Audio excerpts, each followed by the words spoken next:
Glory to the Father, the Son, and the Holy Spirit. Amen.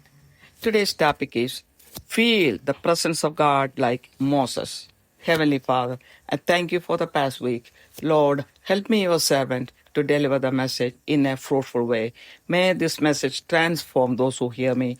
I pray in the name of Jesus. Amen.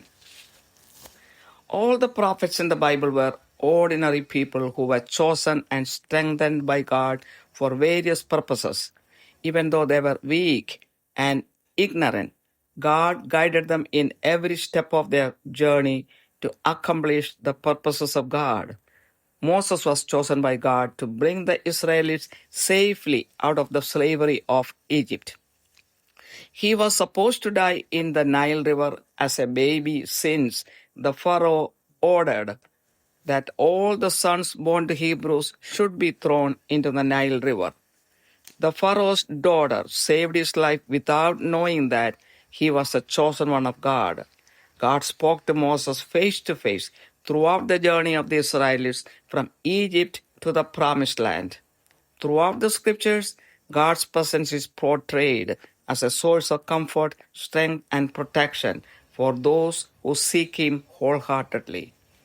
If we sincerely desire the presence of God, we can really feel it in every aspect of our life. In Exodus chapter 3, God's presence in the burning bush. When Moses was pasturing the flock on the mountain of Horeb, he saw a burning bush which stayed intact. He wondered why the bush was not burned up. When he got close to the bush to discover what was happening, God spoke to him in Exodus chapter 3, verses 5 and 6. Do not come near here. Remove your sandals from your feet, for the place on which you are standing is holy ground. I am the God of your father, the God of Abraham, the God of Isaac, and the God of Jacob. Then Moses hid his face, for he was afraid to look at God. Then God explained to him his intention to deliver his people from the slavery of Egypt and what Moses should do to fulfill that. In verse 14, when Moses asked God what name he should tell the people in case they asked the name of God, he said to Moses, I am who I am. Then you shall say to the sons of Israel, I am has sent me to you. When God calls people to serve Him, God can speak to His chosen people directly through various means. The various ways God can communicate with us is beyond our understanding. In Exodus chapter 13, we see God as the pillar of cloud and fire. God's presence was with His people day and night while they were traveling through the wilderness. In Exodus chapter 13 verse 21, we see the Lord was going before them in a pillar of cloud by day to lead them on the way, and in a pillar of fire by night to give them light, that they might travel by day and by night. In Exodus chapter 19, we see God descended upon Mount Sinai in fire. God sent words through Moses asking people to consecrate themselves for 2 days, and on the third day the Lord would come down on Mount Sinai in the sight of all the people. The people did accordingly. In Exodus chapter 19 verse 16 we see, so it came about on the third day when it was morning that there were thunder and lightning flashes and a thick cloud upon the mountain and a very loud trumpet sound, so that all the people in the camp trembled. The people stood at the foot of the mountain to see God. Exodus chapter 19 verses 18 and 19 says, Now Mount Sinai was all in smoke, because the Lord descended upon it in fire, and its smoke ascended like the smoke of a furnace, and the whole mountain quaked violently. When the sound of the trumpet grew louder and louder, Moses spoke, and God answered him with thunder. In Exodus chapter 20, verse 18, we see all the people perceived the thunder and lightning flashes and the sound of the trumpet and the mountain smoking. And when the people saw it, they trembled and stood at a distance. In Exodus chapter 20, verse 19, we see then they said to Moses, "Speak to us yourself, and we will listen. But let not God speak to us, or we will die." They were all afraid to face God. After speaking to Moses from heaven, God specifically instructed not to make idols of other gods. God gave the 10 Commandments to Moses on Mount Sinai. God's writing was engraved on the 2 tablets given to Moses. Knowing that the people had already started worshipping idols, God sent Moses down. Out of his frustration and anger, Moses threw the tablets from his hands and shattered them at the foot of the mountain. We see this in Exodus chapter 32. Moses was the only person who entered the tent where God was present. God was present in the pillar of cloud at the entrance of the tent. Exodus chapter 33, verse 11. Thus the Lord used to speak to Moses face to face, just as a man speaks to his friend. During the conversation between God and Moses, Moses expressed his desire to know the ways of God more. Then God said to Moses in verse 14, "My presence shall go with you, and I will give you rest." During their personal conversation, Moses asked God to show him his glory. Then God said in verse 20, "You cannot see my face, for no man can see my face and live." Then God instructed him to stand on a particular rock when God would pass by. Until God would pass by, God would cover the sight of Moses with his hand. When he would take off his hand, Moses would see the back of God. In Exodus chapter 34, we see God gave the 10 Commandments on the new stone tablets. As per the instruction of the Lord, Moses cut out 2 stone tablets like the ones God gave and Moses shattered before. And he went to the top of Mount Sinai in the morning. In Exodus chapter 34, verse 5, the Lord descended in the cloud and stood there with him as he called upon the name of the Lord. Moses bowed down to the ground and worshipped God. God gave all the instructions in detail to be conveyed to his people. After 40 days and 40 nights with God, Moses returned to his people with the 10 Commandments. Now we see the radiant face of Moses. Moses did not know that the skin of his face was shining because he was speaking with God. When Aaron and all the sons of Israel saw the shining face of Moses, they were afraid to come near him. He called everyone and commanded them to observe everything God said. After speaking to them, Moses put a veil over his face to cover the glory and shining of his face. He removed it only when he went to speak to the Lord. In Exodus 40, we see God's glorious presence in the tabernacle. God instructed Moses how to set up the tabernacle of the tent of meeting, and he followed all the instructions of God accordingly.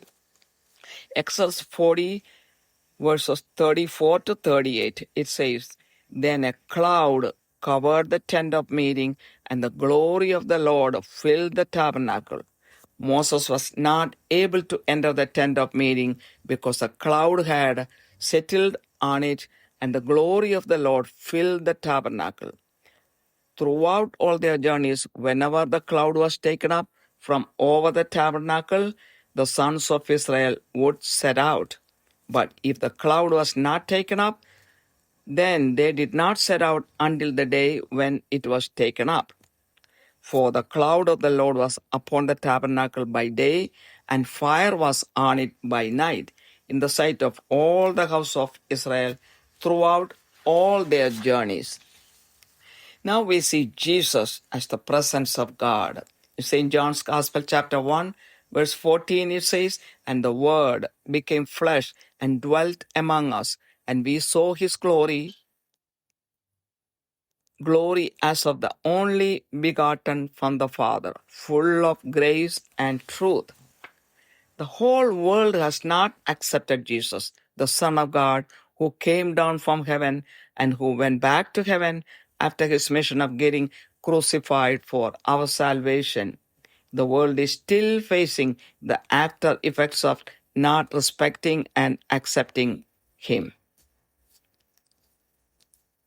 The world will be restored in peace only after he comes down to the earth a second time to rule the earth righteously.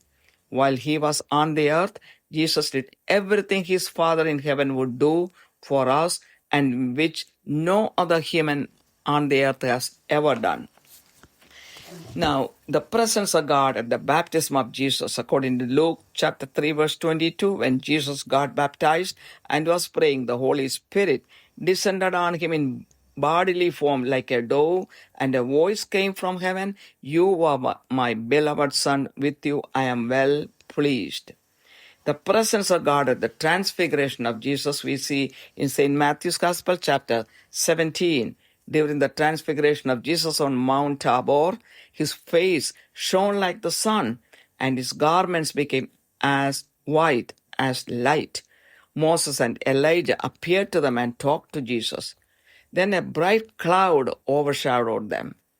St. Matthew's Gospel, chapter 17, verse 5, the voice of God out of the cloud said, "This is my beloved Son, with whom I am well pleased. Listen to him."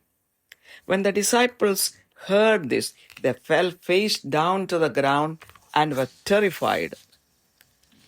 Now we see God in the Garden of Eden. In Genesis chapter 3, verse 8, we see God walking in the Garden of Eden in the cool of the day and looking for Adam and Eve. They were hiding from him because they sinned. This shows how much God desires to keep an intimate relationship with all of us. What about the supernatural transformation with the presence of God? In Psalm 16, verse 11, from his own experience, David describes his feeling in the presence of God. It says, "You will make known to me the path of life. In your presence is fullness of joy. In your right hand there are pleasures forever." David explains what God did for him when he cried out to him in Psalm 40, verses 1 and 2. "I waited patiently for the Lord, and he inclined to me and heard my cry. He brought me up out of the pit of destruction, out of the mire clay, and he set my feet upon a rock, making my footsteps firm." In the Bible, whoever had an encounter with God had gone through a transformation also in their lives. Everyone in the Bible who came near Jesus wholeheartedly had experienced a transformation in their lives. When I had an encounter with Jesus in the year 1995, at a time I cried out to God for total help, it brought about a total transformation in my life. It took me to a different and higher level of spirituality. Since then, I have been feeling the presence of God wherever I am. It is a one-to-one relationship. In all kinds of situations like sorrow, frustration, helplessness, humiliation, loneliness, lack of love, and rejection, I come to God and talk to him. He fills me with love and peace. As Jesus said, the peace God gives is not like the peace the world gives. I feel the presence of God more than anything when I am alone. With the presence of God within and around us, we will start reflecting the glory of God in everything we do. The world cannot easily understand this unless they experience that. God is present everywhere. God expects everyone to seek Him wholeheartedly, find Him in a personal and intimate way, experience a spiritual transformation, and reflect His glory in the rest of our lives. With this, the message ends. Heavenly Father, I glorify your name. Bless each and everyone who hears this message. Lord, help everyone to realize that God is near to those who call Him wholeheartedly and to feel His presence like Moses. I pray in the mighty name of Jesus Christ. Amen. പിതാവിനും പുത്രനും പരിശുദ്ധാത്മാവിനും മഹത്വമുണ്ടായിരിക്കട്ടെ. ഇന്നത്തെ ചിന്താവിഷയം, മോശയെപ്പോലെ ദൈവസാന്നിധ്യം അനുഭവിക്കുക. കാരുണ്യവാനായ സ്വർഗ്ഗസ്ഥ പിതാവേ, കഴിഞ്ഞ ഒരാഴ്ചയ്ക്കായി നന്ദി പറയുന്നു.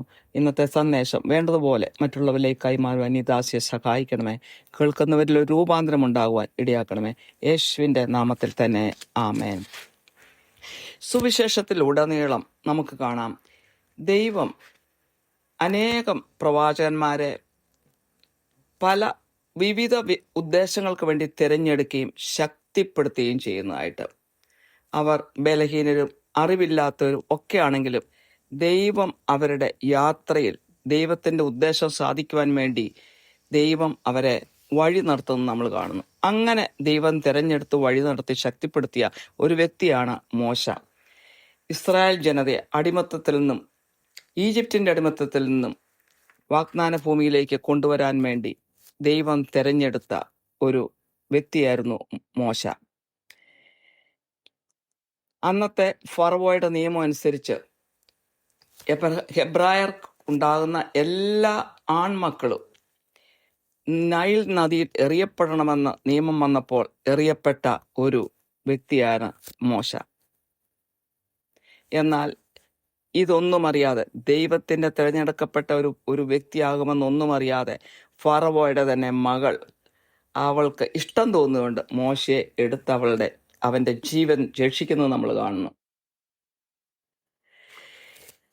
അവരുടെ യാത്രയിലുടനീളവും, മരുഭൂമിയിൽ കൂടിയുള്ള ആ യാത്രയിലുടനീളവും ദൈവം മുഖാമുഖമായിട്ട് മോശയോട് സംസാരിക്കുന്നത് നമ്മൾ സുവിശേഷത്തിൽ കാണുന്നു. സുവിശേഷത്തിൽ മുഴുവൻ നമ്മൾ കാണുന്നു, ദൈവത്തെ പൂർണ്ണ ഹൃദയത്തോടെ അന്വേഷിക്കുന്നവർക്ക് ദൈവം ആശ്വാസത്തിൻ്റെ, ശക്തിയുടെയും പരിപാലനയുടെയും ഒരു ഉറവിടമായിട്ട് എപ്പോഴും നിൽക്കുന്നത്. ദൈവത്തിൻ്റെ സാന്നിധ്യം നമ്മൾ ആത്മാർത്ഥമായിട്ട് ആഗ്രഹിച്ചാൽ നമ്മുടെ ജീവിതത്തിൻ്റെ എല്ലാ തുറകളിലും നമുക്കത് അനുഭവിക്കാൻ സാധിക്കും. എൻ്റെ തന്നെ സാക്ഷ്യം അതാണ്. പുറപ്പാടിൻ്റെ പുസ്തകം 3-ാമത്തെ അധ്യായത്തിൽ ദൈവസാന്നിധ്യം കത്തുന്ന മുൾപടർപ്പിൽ മോശ കാണുന്നു. മോശ ഹൊറേബ് പർവ്വതത്തിൽ ആടുകളെ മേയിച്ചുകൊണ്ട് നിൽക്കുമ്പോഴാണ് കത്തുന്ന മുൾപടർപ്പ്. അതെന്താണ് സംഭവിക്കുന്നത് എന്നറിയാൻ വളരെ അടുത്ത് ചെന്നു. കാരണം ഈ മുൾപടർപ്പ് കത്തുന്നെങ്കിലും അത് എരിഞ്ഞു തീരുന്നില്ല. വളരെ അടുത്തേക്ക് ചെന്നപ്പോൾ ദൈവം മോശയോട് സംസാരിക്കുകയാണ്. പുറപ്പാടിൻ്റെ 3-5-6 വചനങ്ങളിൽ, ഇങ്ങോട്ട് അടുക്കരുത്, നീ നിൽക്കുന്ന സ്ഥലം വിശുദ്ധ ഭൂമിയാകിയാൽ കാലിൽ നിന്ന് ചെരുപ്പ് അഴിച്ചു കളയാ എന്ന് കൽപ്പിച്ചു. ഞാൻ അബ്രഹാമിൻ്റെ ദൈവവും ഇസ്ഹാക്കിൻ്റെ ദൈവവും യാക്കോവിൻ്റെ ദൈവവുമായി നിന്റെ പിതാവിൻ്റെ ദൈവവുമാകുന്നുവെന്ന് അവൻ അരുളി ചെയ്തു. മോശ ദൈവത്തെ നോക്കുവാൻ ഭയപ്പെട്ട് മുഖം മൂടി. ആ സമയത്ത് ദൈവം മോശയോട് ഇസ്രായേൽ ജനത്തെ ഈജിപ്തിൽ നിന്ന് മോചിപ്പിക്കുവാൻ ഉള്ള പദ്ധതിയെക്കുറിച്ചും അവനിൽ നിന്ന് എന്താണ് പ്രതീക്ഷിക്കുന്നതെന്നും അവനെ പറഞ്ഞ് മനസ്സിലാക്കി. അതിൻ്റെ 14-ാമത്തെ വചനത്തിൽ അതിന് ദൈവം മോശയോട്, അതിനു മുമ്പായിട്ട് മോശ ദൈവത്തോട് ചോദിച്ചു, ഞാൻ വ്യക്തികളോട് ചെന്ന് പറയുമ്പോൾ എന്നോട് ആര് സംസാരിച്ചെന്നൊരു പേരെനിക്ക് പറഞ്ഞു തരാമോ എന്ന്. അപ്പോൾ അതിന് ദൈവം മോശയോട്, ഞാൻ ആകുന്നവൻ ഞാനാകുന്നു, ഞാനാകുന്നു എന്നുള്ളവൻ എന്നെ നിങ്ങളുടെ അടുക്കൽ അയച്ചിരിക്കുന്നു എന്നിങ്ങനെ നീ ഇസ്രായേൽ മക്കളോട് പറയണം എന്ന് കൽപ്പിച്ചു. ദൈവം മനുഷ്യരെ തിരഞ്ഞെടുക്കുമ്പോൾ പലതരത്തിൽ കമ്മ്യൂണിക്കേറ്റ് ചെയ്യാനായിട്ട് ദൈവത്തിന് സാധിക്കും. ദൈവം നമ്മളോട് എങ്ങനെയൊക്കെയാണ് കമ്മ്യൂണിക്കേറ്റ് ചെയ്ത് പലതരത്തിലാകാം. അത് നമ്മുടെ ബുദ്ധിക്ക് അതീതമാണ്.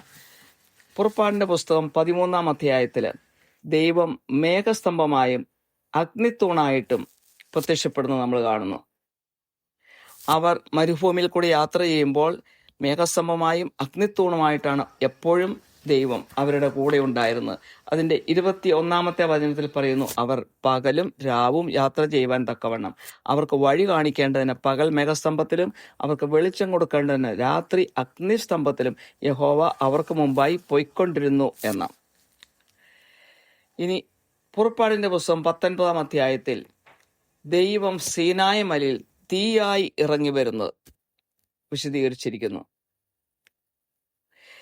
മോശയോട് ദൈവം പറഞ്ഞയച്ചു, 2 ദിവസം ജനങ്ങൾ അവരവരെ തന്നെ ശുദ്ധീകരിക്കണം. 3-ാം ദിവസം ദൈവം അവരുടെ ഇടയിൽ ഇറങ്ങി എല്ലാവരുടെയും മുന്നിൽ സീനായി മലയിൽ ഇറങ്ങി വരുമെന്ന്. പുറപ്പാടിൻ്റെ പുസ്തകം 19-ന്റെ 16-ാമത്തെ വചനത്തിൽ 3-ാം ദിവസം നേരം വെളുത്തപ്പോൾ ഇടിമുഴക്കവും മിന്നലും പർവ്വതത്തിൽ കാർമേഘവും മഹാഗംഭീരമായ കാഹളധ്വനിയുമുണ്ടായി. പാളയത്തിലുള്ള ജനം ഒക്കെയും നടുങ്ങി. എന്നാൽ ജനമെല്ലാം അടിവാരത്തിലാണ് നിന്നത്. 18-ഉം 19-ഉം വചനങ്ങൾ പറയുന്നു, യഹോവ തീയിൽ സീനായി പർവ്വതത്തിൽ ഇറങ്ങിയാൽ അത് മുഴുവനും പുക കൊണ്ട് മൂടി. അതിൻ്റെ പുക തീച്ചുളയിലെ പുക പോലെ പൊങ്ങി. പർവ്വതമൊക്കെയും ഏറ്റവും കുലുങ്ങി. കാഹളധ്വനി ദീർഘമായി ഉറച്ചുറച്ചു വന്നപ്പോൾ മോശ സംസാരിച്ചു, ദൈവം ഉച്ചത്തിൽ അവനോട് ഉത്തരം അരുളിയെന്ന്. പുറപ്പാടിൻ്റെ 20-ന്റെ 18-ൽ പറയുന്നു, ജനമൊക്കെയും ഇടിമുഴക്കവും മിന്നലും കാഹളധ്വനിയും പർവ്വതം പുകയുന്നതും കണ്ടു. ജനം അത് കണ്ടപ്പോൾ വിറച്ചുകൊണ്ട് ദൂരത്ത് നിന്നു എന്ന്. പുറപ്പാട് 20-ന്റെ 19-ൽ പറയുന്നു, അവൻ മോശയോട് നീ ഞങ്ങളോട് അവർ മോശയോട് നീ ഞങ്ങളോട് സംസാരിക്കുക, ഞങ്ങൾ കേട്ടുകൊള്ളാം. ഞങ്ങൾ മരിക്കാതിരിക്കേണ്ടതിന് ദൈവം ഞങ്ങളോട് സംസാരിക്കരുതേ എന്ന് പറഞ്ഞു. കാരണം അത്രമാത്രം അവർ ഭയന്ന് വിറച്ചിരുന്നു ഈ ദൈവത്തിന്റെ സ്വരം കേട്ട്. മോശയോട് സംസാരിച്ച് അവസാനം ദൈവം വ്യക്തമായ കാഴ്ചപ്പാടുകൾ കൊടുത്തു. അതായത് യാതൊരു കാരണവശാലും വിഗ്രഹങ്ങൾ ഉണ്ടാക്കരുത്, വിഗ്രഹങ്ങളെ ആരാധിക്കരുത് എന്ന്. അങ്ങനെ 10 പ്രമാണങ്ങൾ കൊടുത്തുകൊണ്ട് മോശയെ ദൈവം സീനായി പർവ്വതത്തിന്റെ താഴോട്ട് അയച്ചു. ദൈവത്തിന്റെ കൈകൊണ്ട് എഴുതിയ 2 കൽപ്പലകളിലാണ് 10 പ്രമാണങ്ങൾ കൊടുത്തിരിക്കുന്നത്.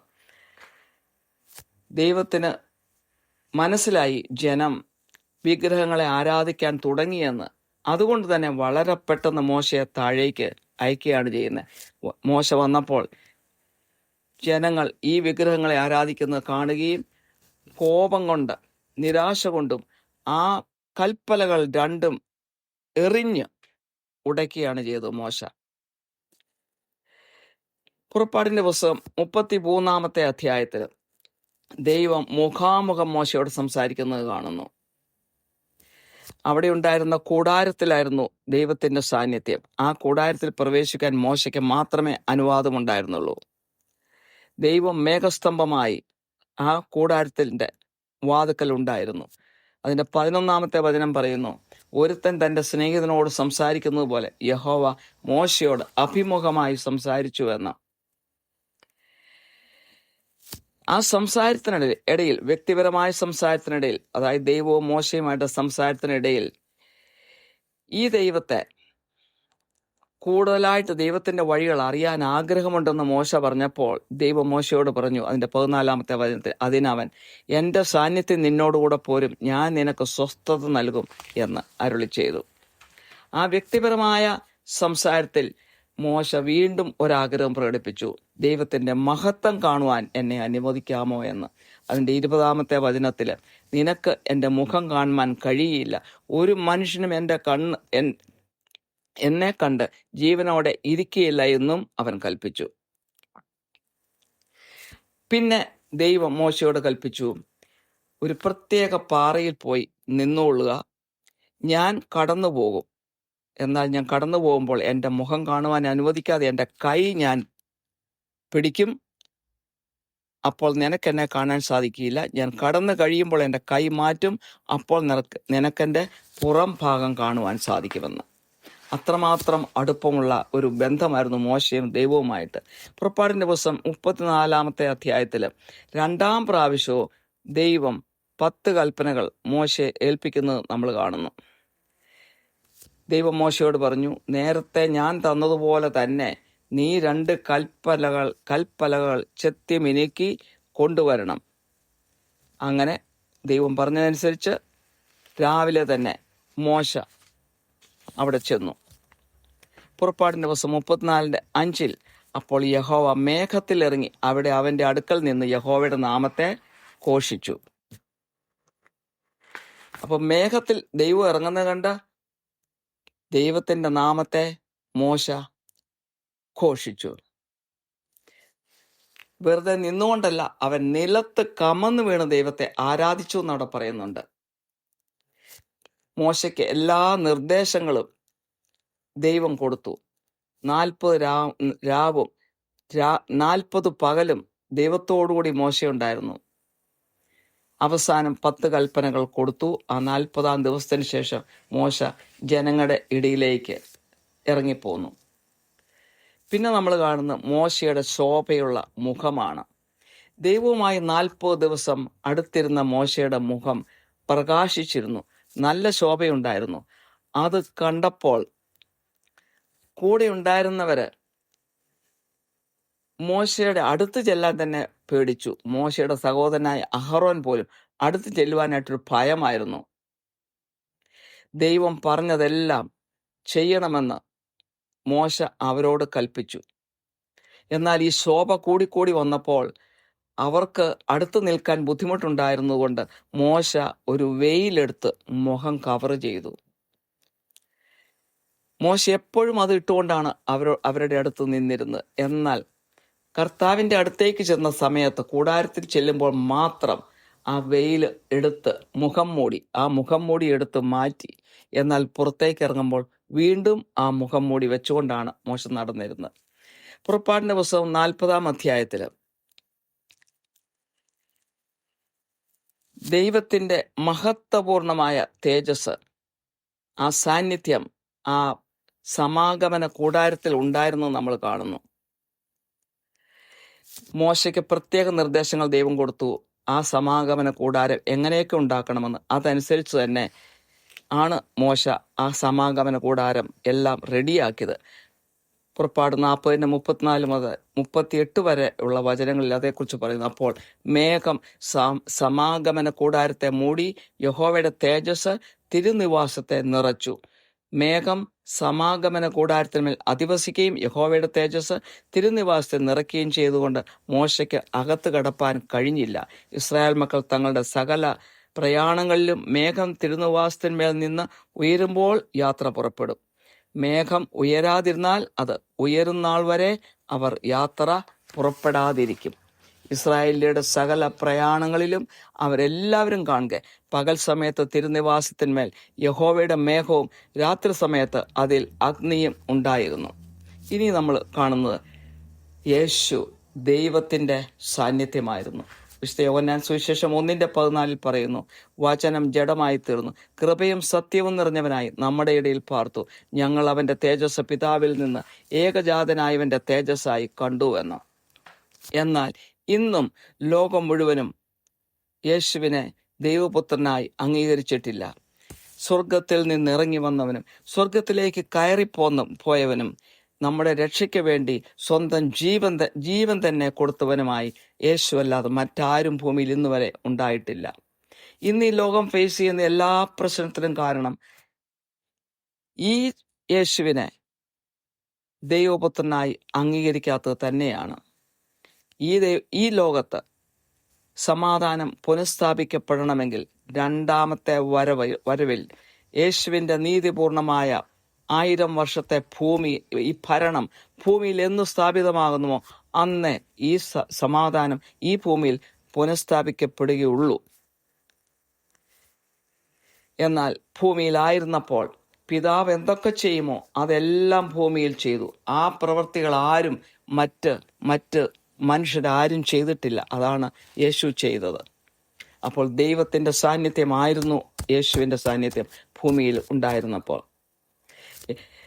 യേശുവിൻ്റെ മാമോദീസയുടെ സമയത്ത് എന്ത് സംഭവിച്ചു? ലൂക്കായുടെ സുവിശേഷം 3:22 പറയുന്നു, പരിശുദ്ധാത്മാവ് ദേഹരൂപത്തിൽ പ്രാവ് പോലെ എന്ന പോലെ അവൻ്റെ മേൽ ഇറങ്ങി വന്നു. നീ എൻ്റെ പ്രിയപുത്രൻ, നിന്നിൽ ഞാൻ പ്രസാദിച്ചിരിക്കുന്നുവെന്ന് സ്വർഗത്തിൽ നിന്നും ഒരു ശബ്ദമുണ്ടായി. ഇനി താബോർ മലയിൽ വെച്ച് രൂപാന്തരപ്പെട്ട സമയത്ത് വിശുദ്ധ മത്തായിയുടെ സുവിശേഷം 17-ാം അധ്യായത്തിൽ നമ്മൾ കാണുന്നു, യേശുവിൻ്റെ മുഖം രൂപാന്തരപ്പെട്ട് പ്രകാശിച്ചു, അവൻ്റെ വസ്ത്രം വെണ്മയുള്ളതായി മാറി. മോശയും ഏലിയായും അവിടെ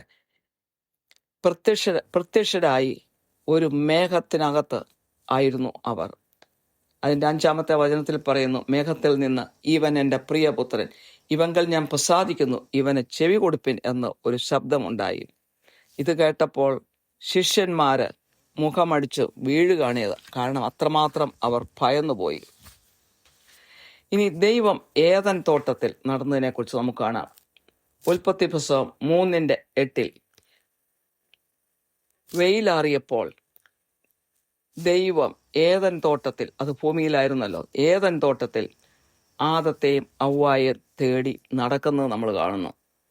ഇതുകൊണ്ട് നമ്മൾ മനസ്സിലാക്കുന്നത്, നമ്മളുമായിട്ട്, മനുഷ്യനുമായിട്ട് ഒരു അടുത്ത ബന്ധത്തിൽ എപ്പോഴുമായിരിക്കാൻ ദൈവം എന്തുമാത്രം ആഗ്രഹിക്കുന്നു എന്നുള്ളതാണ്. ദൈവ സാന്നിധ്യം എവിടെ ഉണ്ടാകുന്നോ, ആർക്കുണ്ടാകുന്നോ അവർക്കൊക്കെ ഒരു സൂപ്പർ നാച്ചുറലായ ഒരു രൂപാന്തരം ഉണ്ടാകുമെന്നുള്ളത് ഉറപ്പാണ്. സങ്കീർത്തനം 16:11 ദൈവസാന്നിധ്യം എന്താണ് തനിക്ക് കൊണ്ടുവന്നതെന്ന് ദാവീദ് പറയുന്നു. ജീവന്റെ വഴി നീ എനിക്ക് കാണിച്ചു തരും, നിന്റെ സന്നിധിയിൽ സന്തോഷ പരിപൂർണതയും നിന്റെ വലതുഭാഗത്ത് എന്നും പ്രമോദങ്ങളും ഉണ്ട് എന്ന് ദാവീദ് പറയുന്നു. എന്തൊക്കെയാണ് ദൈവം ചെയ്തു തന്നതെന്നുള്ളത് ദാവീദ് സങ്കീർത്തനം 40:1-2 വചനങ്ങളിൽ പറയുന്നു. ഞാൻ യഹോവയ്ക്കായി കാത്തിരുന്നു, അവൻ എങ്കിലേക്ക് ചാഞ്ഞ് എൻ്റെ നിലവിളി കേട്ടു. നാശകരമായ കുഴിയിൽ നിന്ന്, കുഴിഞ്ഞ ചേറ്റിൽ നിന്നും അവൻ എന്നെ കയറ്റി, എൻ്റെ കാലുകളെ ഒരു പാറമേൽ നിർത്തി, എൻ്റെ ഗമനത്തെ സ്ഥിരമാക്കി എന്ന്.